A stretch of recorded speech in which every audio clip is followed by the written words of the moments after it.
Notícias do dia dão um panorama do que vivemos. Episódios de violência contra quem pensa de forma diferente, a ignorância e a aversão à política por parte do presidente, revelações que colocam em prova as instituições. Bom, para discutir tudo isso, a gente está com o cientista político e professor da PUC São Paulo e da Fundação Getúlio Vargas, Francisco Fonseca, e Wagner Iglesias, doutor em Sociologia e professor da Escola de Arte, Ciências e Humanidades da USP. Sejam muito bem-vindos, pessoal. Obrigado. Muito obrigada pela presença. Bom, primeira pergunta é bem direta. Diante de tudo isso, desse cenário, qual que é o papel da oposição, o papel das esquerdas nesse momento? Quem começa? Com o Francisco? Vamos lá.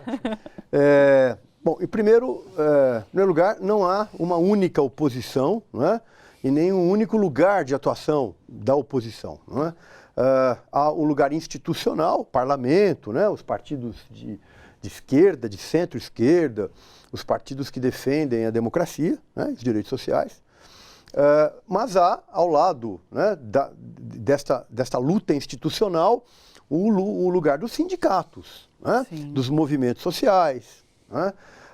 Em terceiro lugar, acoplado a este lugar da luta política da rua, é a própria manifestação popular que vai às ruas, que faz paralisações, ocupações, né? Trancaços, só para dar alguns exemplos de que não há um único lugar e nenhuma única forma de fazer política. O ponto central para aquilo que nós chamamos de oposição a quem está no poder, e quem está no poder está de maneira ilegítima, é importante, né, a gente desenvolver essa ideia,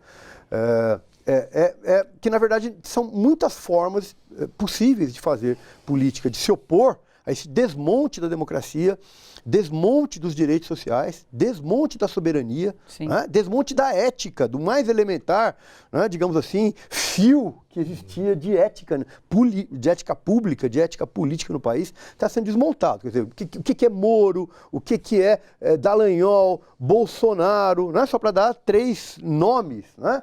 É a representação mais estereotipada e extremada da mais completa destruição moral, né? Política e moral no Brasil. Então, para concluir, fazer oposição é possível fazer de muitas formas. As redes sociais também representam um lugar, né? E o importante é que hoje quem está na oposição não é apenas a esquerda, né? São todos os trabalhadores que estão sendo, né, destruídos, os seus direitos estão sendo destruídos. Então, eu acho que tem um amplo campo de atuação importante da gente analisar. Sim. Wagner, eu vou ainda incluir mais uma coisa na pergunta. O Flávio Dino, o governador do Maranhão, pelo PCdoB, ele deu uma entrevista para o Intercept, e que ele fala assim, olha, que desde as greves do ABC em 79 até junho de 2013, vivemos um período de ascensão das forças progressistas democráticas no Brasil. E daí ele diz o seguinte, é uma novidade que nos últimos 5 anos a gente viva um momento de retrocesso. É isso que a gente sente um pouco, que a esquerda está fragilizada, está num momento de repente, de rearticulação? Como que você vê a esquerda hoje?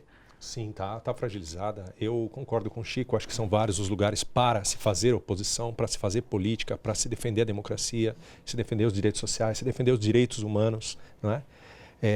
Mas dentro das instituições, eu acho que hoje está difícil para as esquerdas, né? Você veja a votação da reforma da Previdência, por exemplo, agora há poucos dias atrás, foi praticamente um 7-1, né?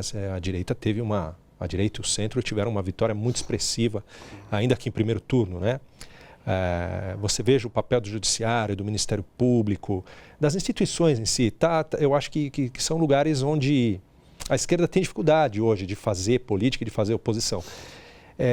Uma tarefa importante é reorganizar a rua, né? Você anda pelas periferias e tudo, você vê que embora existam movimentos sociais, embora existam sindicatos, embora o cotidiano da população mais pobre, né, do povo, seja muito duro, muito difícil se comparado a 5, a 10 anos atrás, mas a presença das esquerdas hoje é menor significativamente do que foi há 10 anos e do que foi há 20, há 30 anos, do que foi na época, por exemplo, das greves do ABC, né, que não eram apenas, né, ou apenas aqui é mal colocado da minha parte, mas não eram apenas as greves do ABC, também a mobilização dos movimentos contra a carestia, as comunidades eclesiais de base, os movimentos populares de periferia nas grandes cidades. Você tinha todo um caldo político naquele momento que levou, né, o Brasil a superar a ditadura, retomar a democracia, ainda que uma democracia liberal, promulgar uma Constituição que era uma Constituição garantidora de uma série de direitos, E agora a gente está vivendo esse refluxo.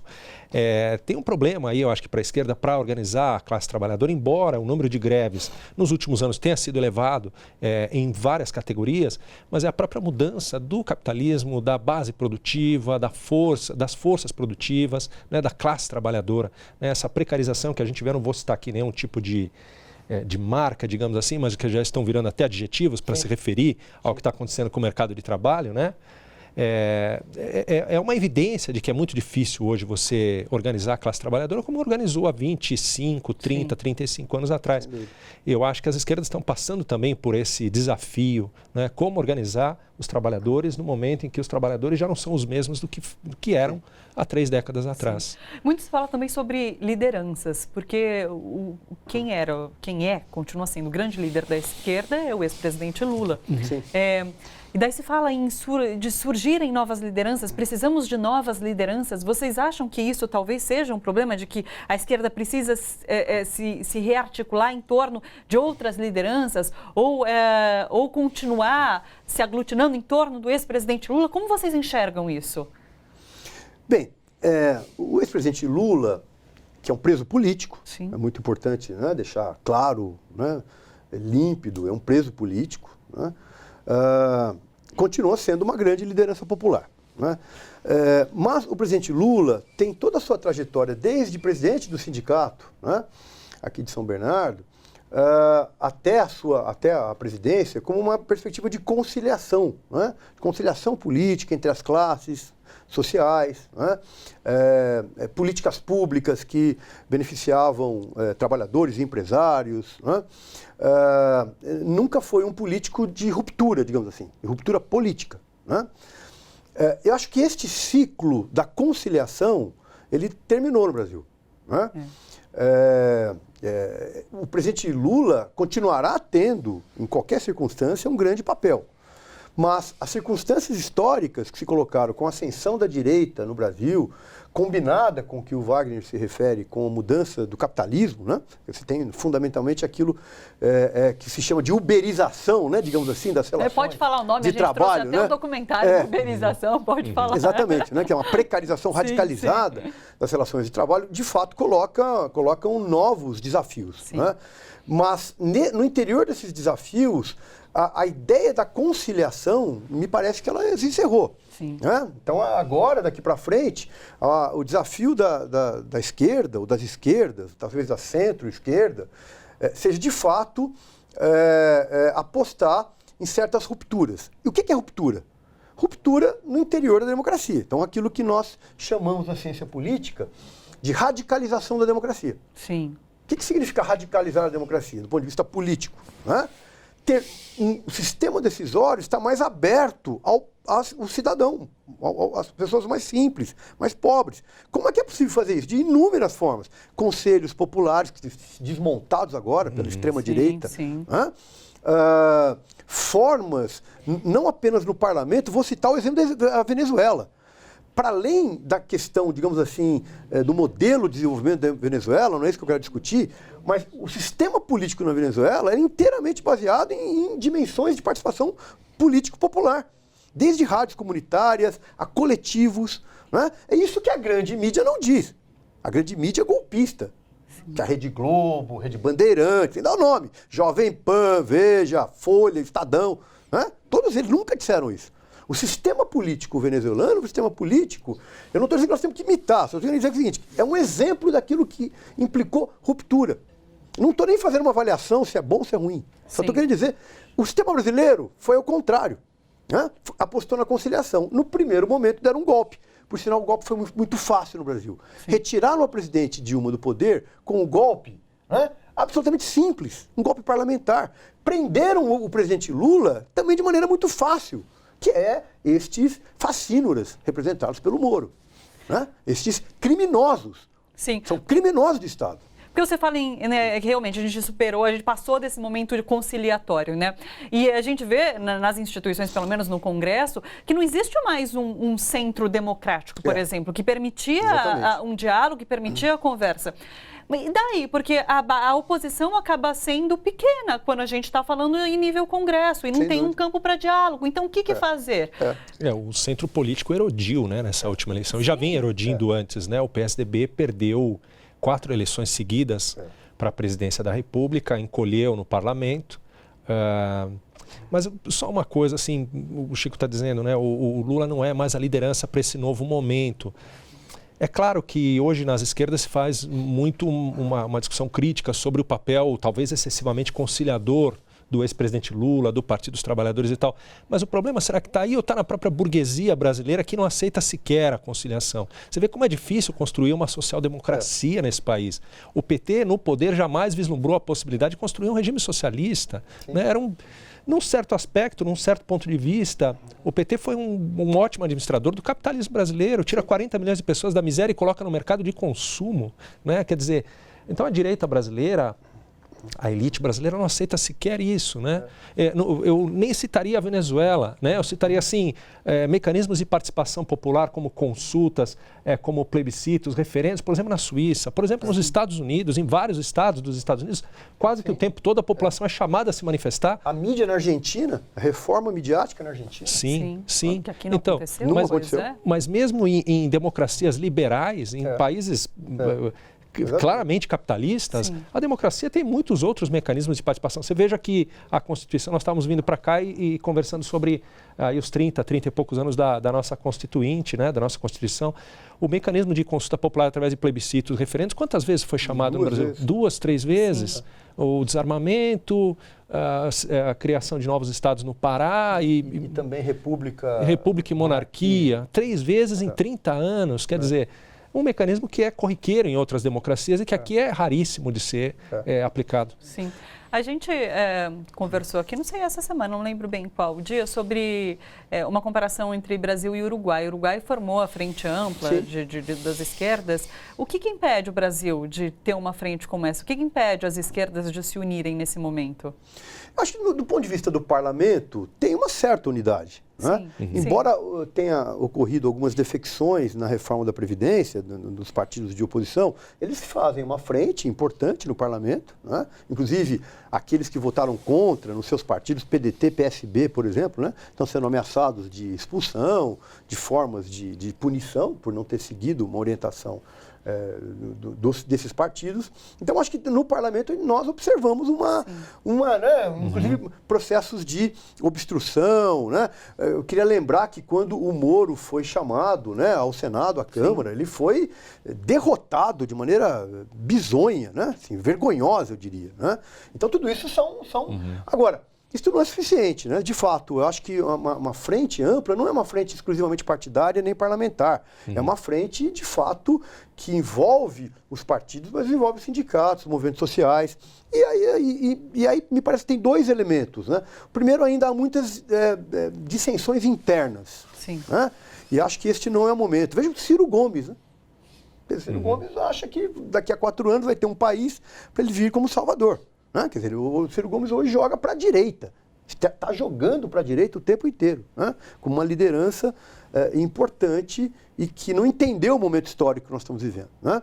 Mas isso também se replica nos sindicatos, embora tenha melhorado. Lembrando que o 1º de maio foi unificado. Queria lembrar que a força sindical, a figura do Paulinho, golpista de primeira hora, né? Golpista de primeira hora, o Paulinho da Força, se uniu no 1º de maio, quer dizer, né? Abriu a porteira, depois que a boiada passou, percebeu que a própria força sindical está sendo prejudicada, digamos, porque a destruição... Todos os sindicatos estão, exatamente. Né? A destruição dos sindicatos é muito grande. Mas, de qualquer forma, onde eu quero chegar é que tem ocorrido pontualmente, mas ela não tem sido suficiente. Aí o Wagner tem toda a razão.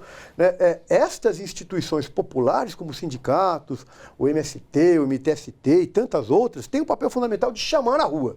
Sim. Né? E, de fato, não há uma unidade, né, que se esperava, e não só unidade, como mobilização permanente. Não basta ter um dia de greve geral. Tem que ter uma semana. É fácil? De jeito nenhum. Mas vamos olhar para a Argentina, vamos olhar para a França. Eles fazem. Sim. E lá não tem essa coisa de greve, né? Digamos assim, você tem um grau de disrupção muito, muito forte. Sim. Então eu acho que são muitos fatores. Então, as dissensões internas de um lado e de outro, este próprio processo que o Wagner também se refere, né? Mais uma vez, de precarização, cada vez tem menos trabalhadores formalizados, né? E isto pulveriza fundamentalmente o mundo do trabalho, né? Uma parte importante dos setores populares estão na batalha diária pela sobrevivência, né? Tem mais de 13 milhões de desempregados e tantos outros milhões de subempregados. Uma parte está em outras formas de organização que não colocam exatamente na política e na vida material a solução para os problemas cotidianos, né? Colocam aí no imaterial, no espiritual e tal. E uma parte continua sendo aqueles setores das classes populares que você precisa organizar, você precisa politizar, você precisa educar a política, educar para a cidadania, né? E que historicamente estiveram alijadas, né, de qualquer processo de participação no nosso país, né? É diferente. A gente percorre outros países da América Latina, você vê um grau de conhecimento, por exemplo, do funcionamento das instituições com as pessoas na rua, né, no cotidiano, no ponto de ônibus, no restaurante, onde for. Sim. Maior, as pessoas conhecem mais, né? Então a gente tem problemas que são assim de raiz, que precisam ser enfrentados, e com todas as transformações que esse governo está propondo, não serão enfrentados, né? As transformações, por exemplo, na educação, né? Ao contrário, sim, claro. Hoje teve esse episódio do atropelamento e da morte de um manifestante do MST que estava no interior de São Paulo. E essa semana eu li um texto do Renato Giannini Ribeiro, acho que na Folha de São Paulo, ele falando sobre sobre a questão da naturalização da violência e sobre como a violência está presente nesses últimos tempos. Porque ele falou assim, na época da ditadura, quem apoiava aquele governo, aquele regime, não saía às ruas batendo em quem não apoiava. E hoje é o que a gente vê acontecendo. Então teve esse atropelamento, essa questão da polarização política é tão grande que as pessoas acabam indo para o confronto porque pensam diferente. Como analisar esse momento? Para onde isso pode nos levar? É negativo no todo, não é? Essa polarização que está acontecendo. Sim. É uma polarização, antes de tudo, construída pela esquerda. Desculpa, pela direita. A esquerda, ao contrário, está sendo atacada pela direita, né? E naquilo que nós chamamos de direita, os meios de comunicação têm um papel muito grande, muito forte. E aqui eu quero vincular com o que o Wagner se referiu há pouco. A violência, a polarização, violência física, a qual você se refere, a violência verbal, a violência simbólica, a violência moral, né? Todas as formas de constrangimentos daqueles que pensam diferente, né? De um ponto de vista progressista, né? Que estão sendo atacados no Brasil, isso é obra da direita. Agora, por que a esquerda, né, perdeu essa batalha, pelo menos nesse momento? Parece que tem três grandes forças aí. Uma é a grande mídia, né? A grande mídia no Brasil ela é uma produção, uma máquina produtora de mentiras. Não é fake news, isso é um nome, na verdade, que diz pouco. Na verdade, constrói-se realidades paralelas, né? Então, toda a Lava Jato não existiria sem a mídia. Sim. Já sabíamos disso antes, agora com o Intercept sabemos mais ainda, em detalhes. Em segundo lugar, nas periferias, ao qual o Wagner se refere, as igrejas evangélicas, notadamente neopentecostais, né, por meio da chamada teologia da prosperidade, né, roubaram temas da politização. Né? Tiraram isso, é algo impressionante, né? Tem vários estudos que mostram isso. Em terceiro lugar, o capitalismo brasileiro, né, que sempre foi muito excludente, menos excludente nos governos petistas, mas que se manteve excludente, né? O chamado crime organizado, as milícias, as facções, né, são outro elemento importante que despolitizam. Então, é um fenômeno bastante complexo. Esta polarização, né, tem uma derrota da esquerda, mas não é apenas uma derrota da esquerda, é uma derrota da democracia no Brasil. Queria só citar um exemplo de um instituto chamado Latino Barômetro, que faz pesquisas na América Latina sobre o grau de adesão a valores democráticos. Nos últimos 30 anos, da Constituição para cá, o Brasil ocupa sempre as posições mais baixas. Exemplo, bandido bom é bandido morto. Historicamente, 55%, 60% dos brasileiros acham isso. Uma mulher pode ser estuprada se estiver usando uma determinada roupa. 55%, 65% de pessoas, historicamente, varia, mas não varia muito. Isso, né? Então, não se pode apenas culpar as esquerdas. Ela tem muitos erros, evidentemente, também, mas tem que olhar o processo mais complexo como um todo. Sim. O Chico acho que traz de uma maneira bem muito interessante essa questão do Latino Barômetro. Uma das perguntas principais que esse instituto faz em vários países da América Latina é: você trocaria um grau mais aprofundado de democracia por uma situação econômica pessoal, individual melhor? E no caso do Brasil também isso tem, né, as pessoas cada vez mais, o percentual daquelas que trocariam um regime democrático por uma situação econômica ou financeira pessoal melhor, esse percentual tem crescido nos últimos anos. Já vinha crescendo já há vários anos. Quer dizer, já era um dado preocupante que estava aí flutuando no ar, né? Sim, mas assim como vários outros pensamentos como estes, a gente sabia que certas pessoas pensavam dessa maneira, mas mesmo essas pessoas, ou elas se sentiam constrangidas em expor isso, ou era um pensamento que ao expor era combatido. E hoje isso mudou, as pessoas se sentem muito à vontade de expor esse tipo de pensamento. E é por conta de uma liderança que a gente tem, que coloca isso de forma muito igual. Essa fala que ele fez agora sobre a embaixada, né? Que embaixada não é lugar de fazer política. Isso pega muito mal para as pessoas. Já existe essa aversão à política, e dele fala uma coisa dessa, então as pessoas se sentem muito confortáveis em expor esses pensamentos extremistas. É verdade, mas acho que é importante dizer que o Bolsonaro, ele, tal como Hitler, né? O Hitler não inventou o nazismo, o antissemitismo. Ele foi aquilo que gosta de chamar de catálises, né? Catálises é um processo de junção, né, daquilo que está disperso. Em determinados momentos você junta. Ele é a figura. Bolsonaro e Hitler eram dois figuras desprezadas, desprezíveis, nécios, né? Ignorantes, do ponto de vista comportamental, cultural, enfim. E que tem essa capacidade, no momento histórico, de catalisar. Né? Então é isso que estava acontecendo. E que, portanto, precisou de uma circunstância que a Lava Jato, a mídia e as elites, né, deram o golpe. Então, precisou de uma circunstância muito específica. Esta facada, eu diria, inexistente. Ninguém me provou até agora que ela existiu. Né, tudo o que aconteceu em torno disso. Enfim, então se montou um cenário, né, propício. Agora, é importante dizer que essas pessoas são minoria no Brasil. Uma minoria expressiva. Ruidosa, né? Ruidosa, barulhenta. 20 milhões? De 210 milhões, 30 milhões? 20? Esses 30%? Esses 30%. Esses 30% do Bolsonaro, você pode falar qualquer coisa. Sim. Não vai mudar. Você tem fascistas no Brasil. Tem neonazistas no Brasil. Tem xenófobo, tem racista, misógino.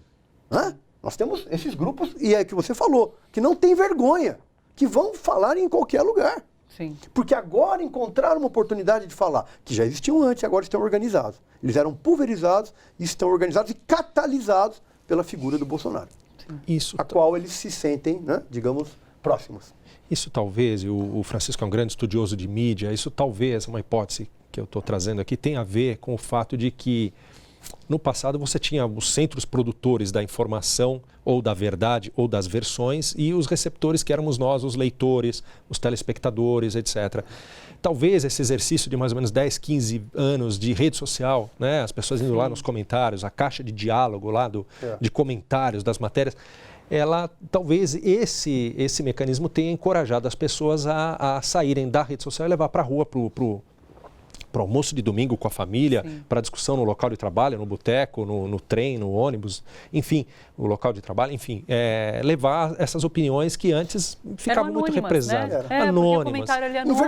Envergonhadas. Agora, é exatamente isso. O Bolsonaro, eu acho que ele não é o provocador de tudo isso, ele é a síntese, ele é a resultante, a consequência disso. No entanto, ele, uma vez que chega ao poder e ele continua praticamente em campanha, né? Continua com um discurso muito beligerante o tempo todo. Eu acho que ele encoraja essas pessoas a se sentirem autorizadas a continuar com esses discursos e com essas práticas.